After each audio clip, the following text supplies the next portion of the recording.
Hello বন্ধুরা, সবাই বলে আমি নাকি ধীরে ধীরে পাল্টে গেছি নাকি ভিতরে ভিতরে আমি একেবারে শেষ হয়ে গেছি। কেউ তো উকি মেরে দেখে না শেষ হয়ে গেছি না পাল্টে গেছি এই জায়গাটা। কেউ কেউ আবার বলে কি না আমি অহংকার হয়ে গেছে, অহংকারী, তাই নাকি আমি চুপ হয়ে গেছি, কথা বলি না অহংকারে। ব্যাপারটা কি ঠিক তাই, নাকি আঘাত পেতে পেতে আমার কণ্ঠস্বর স্তব্ধ হয়ে গেছে, কণ্ঠস্বর বন্ধ হয়ে গেছে, আর বেরোয় না কথা।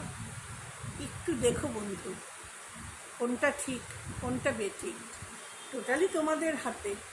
একবার পরীক্ষা করে দেখোই না, অহংকারী না আত্মসম্মানী, একটু যাচাই করো, সাথে থাকো।